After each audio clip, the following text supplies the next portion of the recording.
What is up? What is up? What is up, you guys? Dr. Momentum here, and right now meron na naman tayong panibagong video. At sa video na to, pag-uusapan lang natin ano nga ba yung all-time high at bakit ito mahalaga na i-trade mo for you to be profitable in this game. Okay? So check muna natin. Ano ba yung all-time high? So yung all-time high,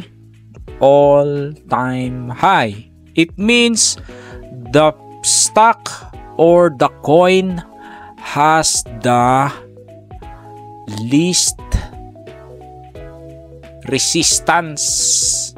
Okay? So wala nang resistance. Bakit kamo? Kasi wala nang transaction within this area. So saan ba yung tinitingnan natin, no? Sorry, nadidistract ako dahil umakit yung presyo. Dapat bumibili tayo. Pero dahil magaling tayo, nagbibideo tayo. Okay, ibig sabihin, pag pumunta dito yung presyo, wala nang babanggaan yung presyo. So, let me explain further. Nakita nyo, nung nagpunta dito yung presyo, nakita nyo, nagpunta dito. Yan, nagpunta dyan. Tingnan nyo, nag-consolidate. Why? Why does it consolidate?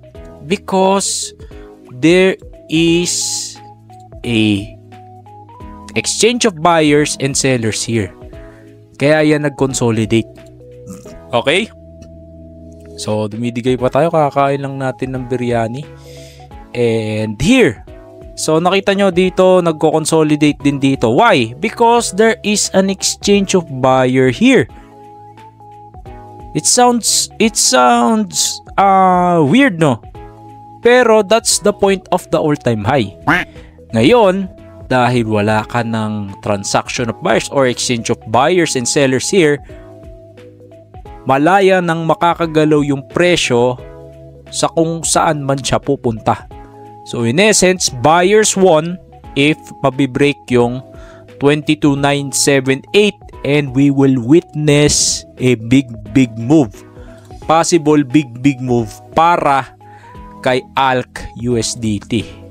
Okay? So how do we measure that big move, Doc? So ako personally, mini-measure ko yan by Fibonacci, no? So possible we can see 0.44 if gumanda yung market and if magmaterialize yung all-time high levels.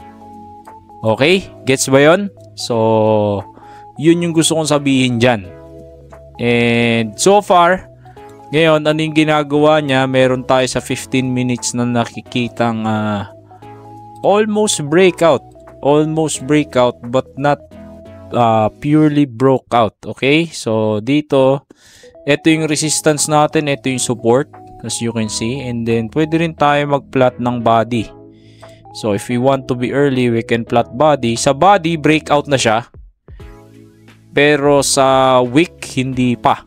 Okay, so what we want is a breakout there, and then you can probably try to enter here and then put your stops around this level. So pag na-put mo na yung stops mo dyan, you enter here at the breakout of this, or kung conservative ka, high risk tolerance here, put the stops here, and then yun, i-trail nyo na lang, titingnan natin kung aakit yung presyo. Okay, so honestly, Doc, saan aakyat si ALK? I don't know. No way I can know. Kasi kung alam ko lang, di sana nangutang na ako sa bangko, nilagay ko na dito lahat. Okay? So only the price can tell. Doc, ano ba lang silbi ng technical analysis na yan? Technical analysis increases your chance to know what's gonna happen next, pero it won't give you the final answer because price will always be the final answer. Okay, so at the end of the day, we're just playing probability game, which means pwede kang matalo, pwede kang manalo.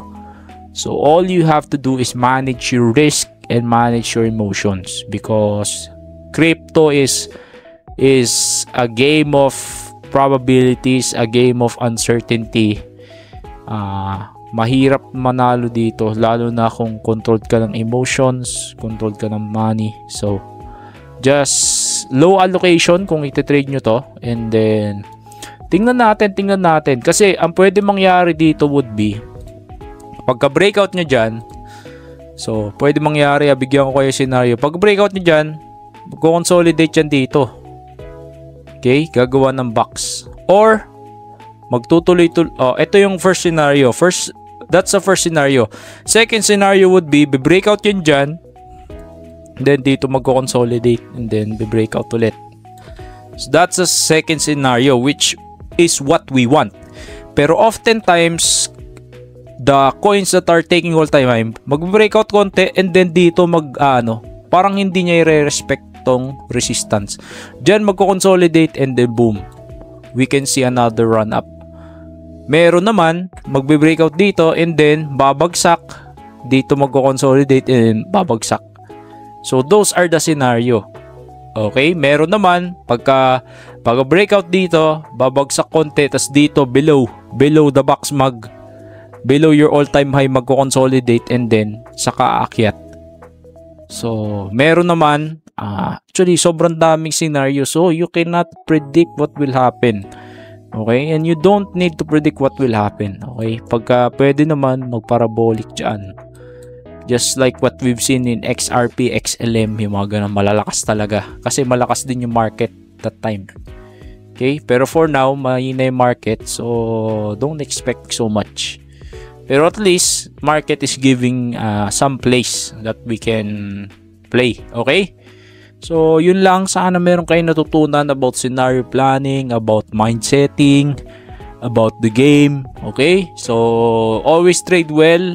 Kita-kits tayo sa next video. Maraming salamat sa lahat ng sumusuporta sa akin. God bless you all. Dr. Momentum out.